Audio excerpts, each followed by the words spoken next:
Helm ini punya desain yang kemungkinan besar cocok banget buat Gen Z. Kenapa bisa gitu ya? Ini RTF RA1. Assalamualaikum, halo semuanya. Selamat datang kembali di channel Acun Hobi bareng gue Rezandi. Ya, sekarang gue bakal ngebahas sebuah helm dari RTF RA1 untuk tipenya ini tipe RA1. Cukup banyak juga ditanya di kolom komentar. Cukup banyak juga yang sudah memberikan impresi positif soal desainnya. Nah, sekarang kita mau ngelihat detailnya nih soal desainnya, soal fitmentnya, soal interiornya, dan berbagai macamnya yang terus bakal bahas di video kali ini soal RTF RA1. Jadi pastikan kalian nonton videonya sampai akhir. Oke, sebelum kita ngebahas soal desainnya, pertama gue ngebahas dulu soal si brandnya. Jadi RTF ini sebenarnya udah eksis cukup lama, tapi bukan produksi helm. Ini produksi helm pertamanya kalau gue nggak salah ya. Ini helm pertamanya mereka, RA1 ini. Dan RTF itu dikenal sebagai produksi yang memproduksi, yang menjual part-part aftermarket untuk helmet brand lain gitu ya. Jadi mereka bikin spoiler, mereka bikin visor juga yang third parties-nya atau yang aftermarket-nya. Dan ya itu cukup oke sih untuk si detail part aftermarket tersebut. Akhirnya mereka ngebuatlah helm pertama mereka ini RTF RA1 gitu. Dan untuk sebuah helm pertama ini sebenarnya cukup impresif sih. Ntar gue liatin detailnya. Dan pertama kita bakal bahas soal desainnya dulu. Oke, ngomongin soal desain dan berkaitan juga dengan RTF yang sudah menggarap berbagai macam aftermarket parts helmet gitu ya. Jadi gue pikir RTF berhasil mengambil insight dari baik dari market ataupun dari brand yang mereka kerjakan lah gitu untuk si part aftermarketnya. Jadi helm ini kayak perpaduan dari berbagai macam selera gitu, terutama untuk yang demandnya di 2020 ke atas. Jadi bentuk seperti ini menurut gue ini tuh hasil dari keinginan market di tahun 2020 ke atas yang seiring juga berjalan dengan pertumbuhan atau perkembangan para Gen Z. Jadi itu kenapa gue bilang helm ini kemungkinan besar cocok buat Gen Z. Tapi bukan berarti yang millennials ataupun yang baby boomers itu nggak bisa pakai helm ini, itu boleh pakai aja. Cuman ini kita ngebahas soal perkembangan si desainnya gitu ya. Jadi desainnya ini buat gue ini pure sporty, lekukannya oke di bagian depan, bagian atas sebelah sini dia ada streamline lurus ke belakang sini, streamline lurus ke belakang, dan di bagian sampingnya ini ada streamline yang dari bagian fan depan ke area belakang ditimpa lagi dari exhaust fan di sini dari outlet ventilation ke bagian depannya. Jadi desainnya tuh dia bukan yang simetris tapi dinamis, dan dinamisnya juga cukup simple, nggak bikin aura agresifnya tuh berlebihan gitu. Dengan spoilernya pun di sini cukup proporsinya cukup pas gitu ya menurut gue untuk spoiler dari si RTF RA1 di sini gitu. Untuk bagian area belakangnya pun ini simple, bentukannya shape-nya ngambil dari lekukan oval sebenarnya di sini. Dia ke samping dan ada lekukan juga di bagian bawahnya di sini. Dan yang bikin menarik buat gue itu sebenarnya lekukan area di bawahnya di sini. Di bagian rubber bawah dia tuh nggak flat lurus tapi dikasih lekukan lagi. Jadi lebih hidup aja untuk si desain dari RTF RA1 ini buat gue gitu ya. Dan untuk detailnya di sini, sebelum detail ya, untuk ngomongin soal detail termasuk intake ventilation ya gitu ya. Intake ventilation di sini ada forehead ventilation, jadi bukan upper atau top di atas di sini. Kan biasanya ada beberapa di atas nih dual inlet gitu ya, kiri kanan. Tapi ini di depan di bagian jidat ini ada 3 buah lubang, ada 3 buah ventilasi. Jadi di bagian tengah ini di sliding, kiri kanannya pun di sliding di sini gitu. Dan untuk detailnya di bagian dalamnya dia kasih kayak ram kawat lagi gitu. Jadi detailnya cukup oke. Dan di bagian belakang di sini ada outlet ventilation. Pertama di bawah spoilernya di sini, di bawah spoiler ada kiri kanan juga ada, di cover juga di dalamnya ada ram kawat juga. Dan di bagian atasnya di sini ya bagian atas spoiler. Nah ini yang berwarna hitam di sini ini tuh outlet ventilation juga. Cuman kalau dibilang outlet sih harusnya lubangnya ke belakang ya. Cuman ini kemungkinan intake sih kalau misalnya ngomongin soal fungsi ya, karena dia bakal masuk dari atas, nge-push, nge-vakum buat keluar di area outletnya di sini. Jadi kemungkinan ini bukan outlet sebenarnya, bukan buat ngeluarin tapi buat nyedot juga gitu. Cuman ya di luar soal fungsinya, karena gue tidak bisa menilai fungsinya optimal atau tidak secara data gitu ya. Cuman ini jadi aksen yang menarik gitu, terutama dia dikasih juga material ABS untuk membedakan antara body dan juga si spoilernya gitu. Jadi detailnya oke di sini gitu untuk si bagian ventilasinya. Oke deh, kalau misalnya gue ngeliat di sini ada beberapa lubang untuk di bagian spoiler di sini. Ada lubang kayaknya ini untuk memasang extended spoiler lagi. Gue nggak tahu ini ada atau enggak, kalau nggak salah ada sih ya. Antar gue cek. Jadi di sini ada extended spoiler lagi, ada dudukannya buat memasang extended spoiler lagi gitu untuk bikin helmnya lebih agresif gitu. Karena buat gue ini kayak sporty, ada agresifnya cuman tidak berlebihan seperti yang gue bilang di awal tadi gitu. Lalu kita ngelihat di area depannya sebelum ke visornya. Jadi helm ini punya bagian chin guard atau bagian samping di sini buat ngelindungin pipi itu yang dia cukup memanjang ke depan gitu ya, untuk mengcover area rahang depan gitu ya. Di sini dia lebih maju dan dia punya dimensi yang berbeda juga antara cheek pad bagian depannya dan juga bagian bodinya, jadi melekuk lagi.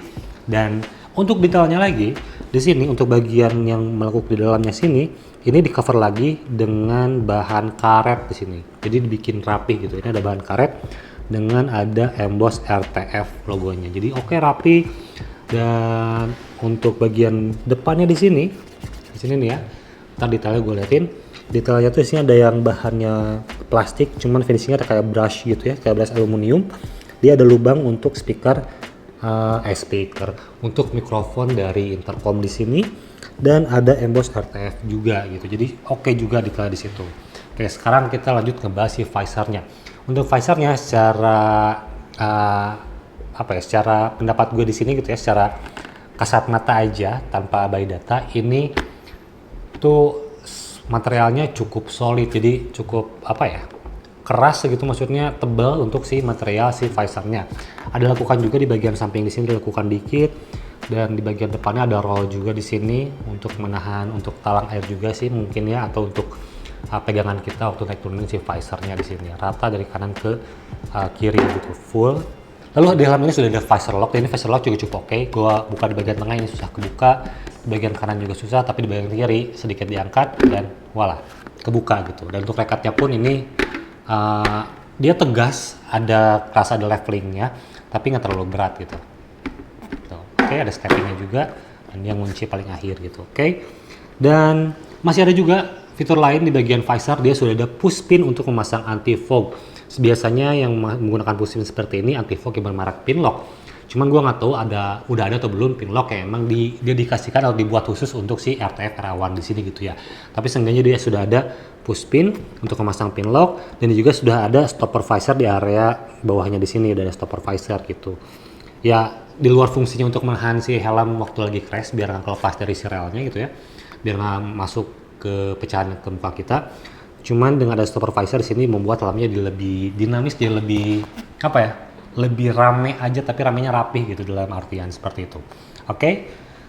Dan dilihat dulu soal rekatnya. Ini rekatnya selain tadi soal fungsinya ada stepping leveling, ini juga punya finishing brush gitu, bahannya plastik, cuman dia ada kayak finishing brush gitu. Jadi kayak aluminium brush gitu finishingnya. Oke ya. Oke. Dan sekarang kita lanjutin soal shell materialnya. Untuk shell materialnya, helm ini menggunakan material thermoplastik ABS untuk harga di bawah 1 juta. Sudah wajar menggunakan part tersebut untuk material tersebut gitu ya. Dan untuk sertifikasinya ini sudah SNI tanpa ada sertifikasi yang lainnya gitu. Tapi ya ini udah cukup oke sih, udah cukup solid. Dan untuk finishingnya, kita ngomongin finishing, gue sengaja milih warna biru. Sekarang gue lupa nih warnanya biru apa gitu ya. Karena yaitu dengan bentuknya gue pengen lebih kayak pop aja warnanya, pengen lebih ceria aja warnanya. Jadi gue milih warna biru seperti ini, dan ini birunya oke ternyata. Birunya tuh kayak biru biru di mobil BMW kalau nggak salah, kayak gini warnanya yang keluaran terbaru. Dan finishingnya juga oke, dia detailnya rapi, finishing catnya rapi. Gue suka sih dengan finishing dari si paint job dari si RTF RA1 di sini gitu. Oke, impresif. Oke, dan sekarang kita coba timbang bobot dari si helm RTF RA1 di sini. Kalau misalnya tertulis sih, ini helmnya size ya. Di sini tertulisnya dia 1430 gram, kurang lebih 50 gram untuk setiap ukuran. Jadi sekitar 1400-an lah gitu. Sekarang kita coba timbang untuk si helmnya. Oke, sudah 0. Sekarang kita timbang untuk si helmnya. Dan di sini terteranya dia di 1393 gram. Kalau dibuletin ini ke 1400 gram gitu. Jadi cukup sesuai, bahkan lebih ringan dari yang tertera di sini. Dia kita buletin ke 1400 gram untuk sebuah helm open face dengan single visor. Ya dibilang dia berat juga enggak, karena ada yang lebih berat. Dan dibilang ringan juga, dia bukan helm yang terlalu ringan untuk sebuah single visor. Jadi ini masih ke dalam tahap kayak oke, cukup gitu ya 1400 gram. Cuman kalau misalnya kalian bertanya, kenapa nggak bisa di bawah 1300? Karena gue berpikir dia menggunakan material-material yang cukup solid di sini untuk material kayak seperti visornya, langsung spoilernya juga di yang 3D, dia full gitu ya, full 3D dan solid juga untuk spoilernya di sini.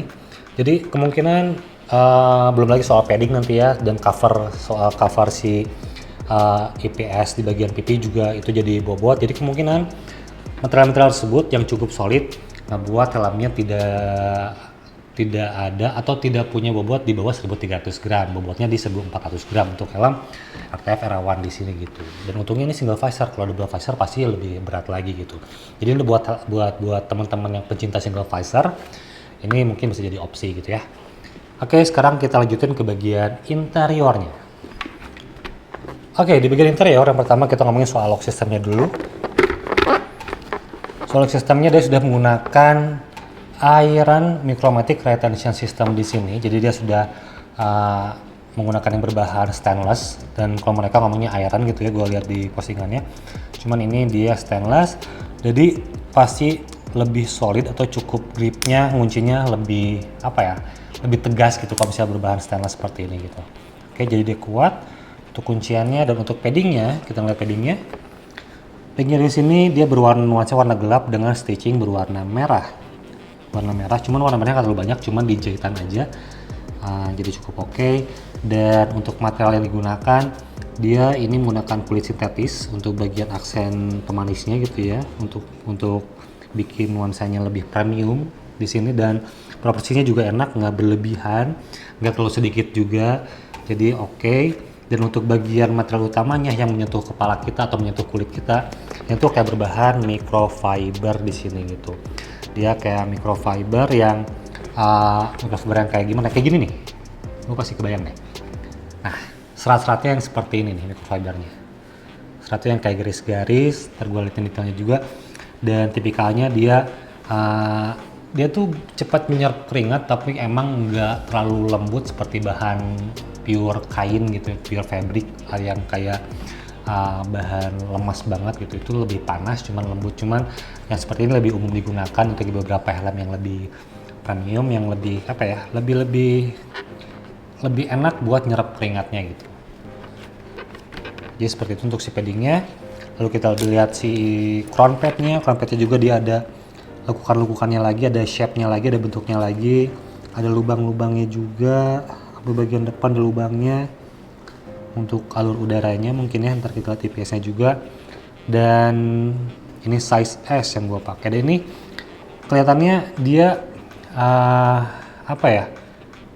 dia tuh si dimensi ruangan dalamnya tuh cukup ketat, cukup sempit sih kayaknya. Ini kayaknya true size karena gue juga sempat pakai juga.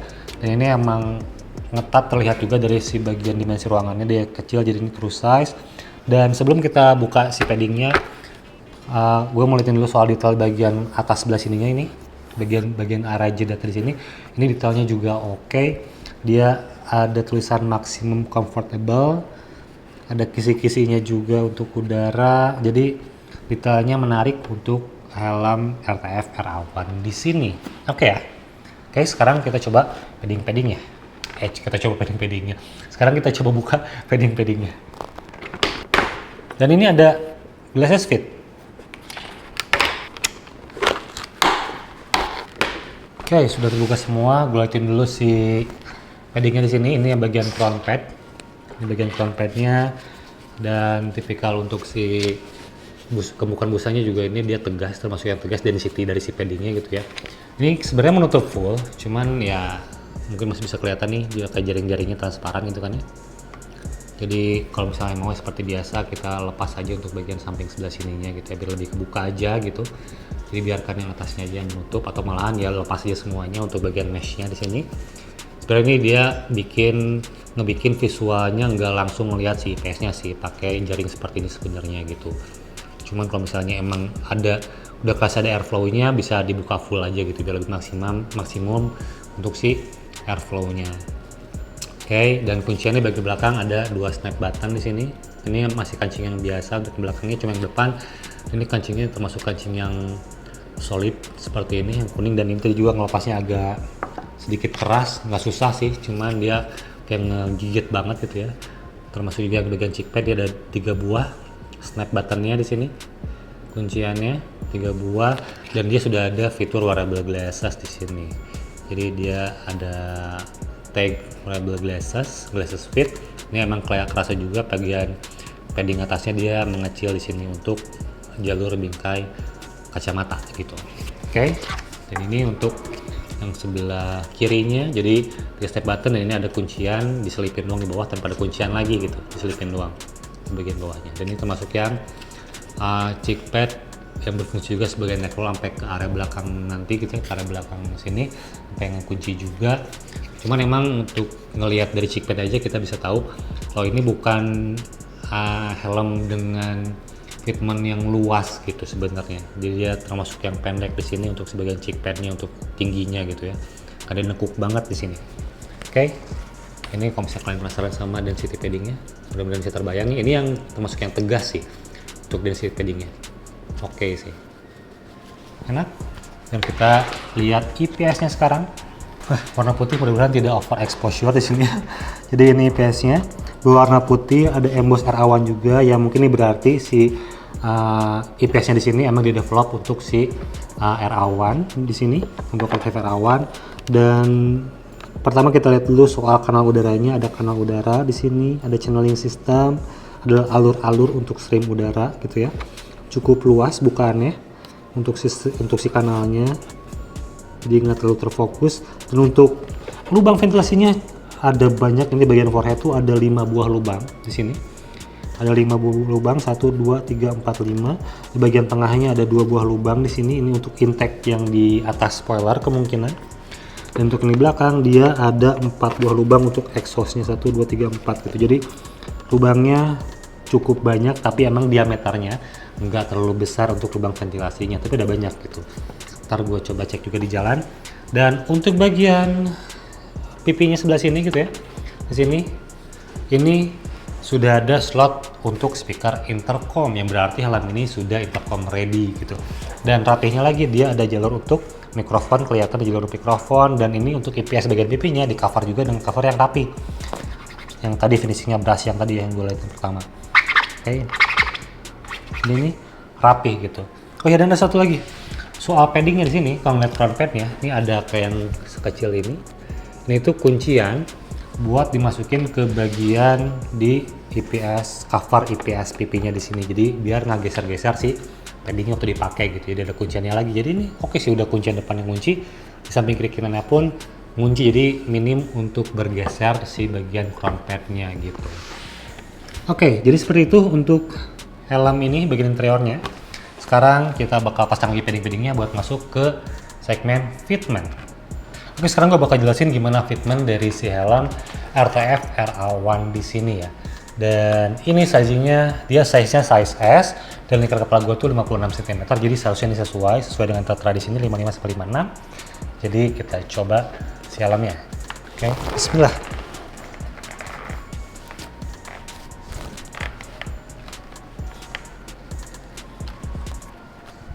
Oke, yang pertama ini fitmentnya cocok buat gue dengan head shape intermediate oval. Head shape-nya intermediate oval ini pas banget. Kuncinya untuk bagian crown pad harus kayak sedikit ditekan dikit gitu ya. Tadi gue buat bikin helmnya enak, tek gitu. Dan memang dia kuncinya pas untuk si bagian crown padnya di sini gitu. Dan hal lainnya, ini helmnya true size. Untuk fittingnya dia true size, jadi harus sesuai dengan lingkar kepala kalian. Dan buat teman-teman yang terbiasa pakai open face atau pakai full face, yang biasa pakai full face sehari-harinya gitu ya, Pakai open face ini kemungkinan bakal cocok dan dia kuncinya beneran kayak full face untuk kuncian bagian front padnya, bagian belakang, bagian pipi dia kuncinya mirip dengan fitment full face. Tapi kalau full face kan dia lebih kunci banget ke bagian depannya gitu. Oke, jadi itu yang terasa dia fitmentnya true size, tight fit yang ngetat gitu. Jadi kalau misalnya teman-teman nggak suka dengan fitment yang ngunci banget gitu ya, kalian harus perlu upsize di helm ini gitu biar lebih leluasa sedikit. Cuman kalau buat gue ini, gue suka dengan fitment yang seperti ini yang kuncinya tuh pas di semua sisi gitu. Ini enak, bagian belakang dia nggak terlalu turun ke bawah, leluasa untuk area tengkuk belakang. Oke. Tapi concern yang lainnya untuk buat gue gitu ya, ini soal chin strapnya yang kurang panjang sih untuk bagian paddingnya ataupun bagian talinya sih, terutama bagian talinya gue pikir ini kurang panjang buat teman-teman yang punya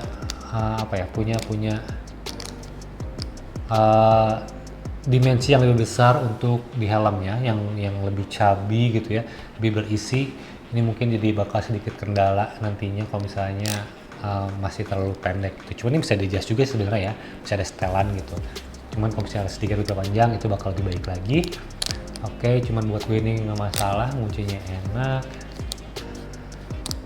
Oke, kuncinya enak, front padnya kuncinya enak, bagian depan, belakang ini semuanya kunci, tidak ada area yang kosong. Di area kepala gue, di bagian atasnya, bagian front pad tidak ada area yang kosong. Bagian pipi pun sama, sedikit naik, dia bukan tipikal yang turun sampai ke bawah untuk si helmnya, karena tadi ya seperti gue bilang ini ruangannya cukup sempit, cukup pendek ya sempitnya berarti. Tapi ya masih oke, masih nyaman di sini kuncinya. Jadi gue leluasa bagian area tengkuk di sini untuk bergerak, nggak ketahan sama sekali gitu. Enak, oke. Dan untuk bagian pipinya pun dia di bagian size S ini kuncinya enak buat kontur wajah gue di sini. Mungkin punya teman-teman, mungkin ada teman-teman yang sama dengan kontur wajah seperti gue di sini. Ini enak kuncinya. Untuk area telinga sebenarnya nggak ada yang ngelipat, cuman tadi kan emang cukup sempit ya, pendek ya untuk sebagai cheek padnya. Jadi rasanya kayak apa ya? Kayak deket banget ke cheek pad telinga kita itu gitu. Cuman yang nggak ketekan, masih aman gitu. Dan kemungkinan dengan ruangan yang lebih menyempit, kekedapannya jadi lebih oke sebenarnya. Biasanya seperti itu. Lebih sempit, minim untuk udara masuk ke si helmnya. Oke, dan untuk mikrofon, untuk speaker seharusnya aman di sini karena ada lubangnya juga, sedikit agak mundur ke belakang untuk lubang speakernya, tapi masih oke. Dan untuk visornya, kalau misalnya sudah terpakai seperti ini, dia nggak bisa langsung nutup nih, ketahan karena emang si cheek padnya dia ngelebar, karena gua pakai jadi ngelebar di sini.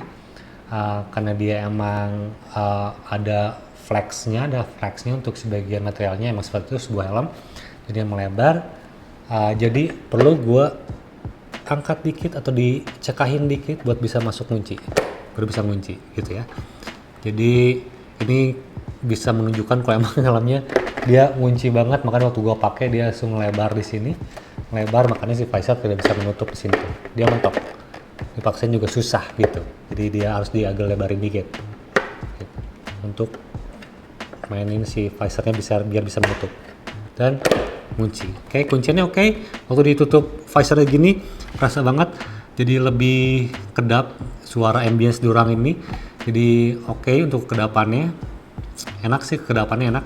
Dan untuk jarak antara mulut sampai ke visornya dia 3 jari, pas banget 3 jari. Jadi ini termasuk yang narrow, panjangnya pas, nggak terlalu panjang, nggak terlalu pendek juga untuk panjang si visornya di sini. Oke, dan untuk ngeraih ventilasi ada di depan di sini, di forehead. Yang kiri kanan cukup mudah, bahkan dengan menggunakan glove pun ini pasti mudah karena kerasa. Cuma bagian tengah nih, kalau pakai glove sedikit agak ke dalam gitu untuk si ventilasinya, untuk si tuasnya. Jadi mungkin sedikit butuh effort aja dikit. Oke, dan untuk kacamata, buat kalian yang berkacamata, kita coba fitur label glasses-nya. Ini kacamata yang gue pakai, kita coba. Dan oke, jadi lubangnya tuh dia ada di atas telinga gue sih di sini. Jadi dia masuknya ke lubang yang bagian atas di sini, lubang bagian atas. Jadi waktu nyimpan ya, waktu kacamatanya masuk, dia nggak berada tepat di atas, bersandar di telinga gue gitu ya. Jadi ini bersandarnya ke bagian chickpad yang di sini. Jadi ya, tapi masih oke sih. Jadi nggak kerasa menekan sama sekali ke kepala gue di sini untuk frame kacamatanya gitu. Cuman karena ruangannya tadi yang cukup padat di dalam, kalian perlu memastikan juga si bingkai kacamatanya jangan terlalu panjang. Tekukan bagian belakangnya pun tolong diperhatikan untuk yang menggunakan kacamata gitu. Kita tutup visor ya pun. Oke, aman. Oke. Jadi kurang lebih seperti itu fitment yang gue rasakan dari si RTF RA1 di sini. Jadi sekarang kalau bisa kalian mau ngeliat si bentuknya atau gimana terpakainya, dia bukan termasuk helm yang besar menurut gue. Ini size-nya compact. Seharusnya bisa cocok sih untuk badan-badan yang kecil gitu ya. Ini oke untuk sizing si helmnya. Dan ini bagian kanannya ya sama aja kiri kanan karena tidak ada tuas mekanisme sun visor. Ini area belakangnya. Oke ya. Dan ini baju gue dari York, dari RC Moto Garage. Dan untuk harganya RTF RA1 ini dijual start dari harga 585 sampai ke 600 ribuan, 650 ribu atau 635 ya, gue lupa berapa, cuma sekitar segitu. Start dari 585 sampai ke 600-an, tergantung marketplace yang dipakai sekarang sih, karena marketplace lumayan ngasih beban juga untuk penjual sepertinya, makanya harganya lebih naik sekarang di marketplace. Segitu untuk harganya, start dari 585 sampai ke 600 ribuan. Dan helm ini menurut gue untuk sebuah helm produk pertamanya dari brand RTF ini cukup menarik sih untuk si detailnya, material yang digunakannya, bahkan untuk si branding placementnya pun sini cukup oke, simple, logo RTF di belakang juga ada tipe helmnya dan logonya juga kecil dan sesuai gitu, ukurannya pas gitu untuk si dimensinya. Jadi ngelihatnya tuh enak untuk si helm ini, termasuk untuk si finishingnya pun rapi. Jadi gue sebenarnya lebih penasaran gimana continuity dari si brand RTF tersebut ke depannya, karena ini cukup menarik buat gue untuk untuk melihat bagaimana perkembangan brand RTF ke depannya, bakal menyajikan apa lagi, bakal rilis helm apa lagi, karena secara build quality udah cukup oke. Tinggal menguatkan karakter si RTF-nya aja kalau menurut gue sih di situ. Jadi yang kentara kita bisa tahu ini RTF tanpa melihat si brandnya, hanya lihat helmnya aja kita bakal tahu itu RTF. Karena jujur ini kualitasnya juga cukup oke buat gue untuk si RTF ini gitu, secara build quality-nya gitu ya. Tapi kalau secara on paper by data gue belum bisa memastikan gitu ya, karena itu punya lembaga tertentu yang bisa memastikannya soal ketahanannya, soal tes benturannya itu hanya bisa dilakukan oleh lembaga tertentu, bukan sama reviewer seperti gue seperti ini gitu ya. Gue hanya berpendapat sesuai apa yang gue lihat, apa yang gue rasakan sebagai entusias, dan itu menurut gue untuk review dari si helm RTF RA1 di sini. Jadi mudah-mudahan video ini bisa bermanfaat buat teman-teman semua, bisa menghibur juga. Dan terima kasih untuk subscribe-nya buat teman-teman yang udah subscribe si Acuan Hobi ini. Dan terima kasih juga untuk like ke semua video-video yang kalian tonton di Acuan Hobi kali ini. Dan sekian, mudah-mudahan bermanfaat. Sampai jumpa di video berikutnya. Wassalamualaikum warahmatullahi wabarakatuh.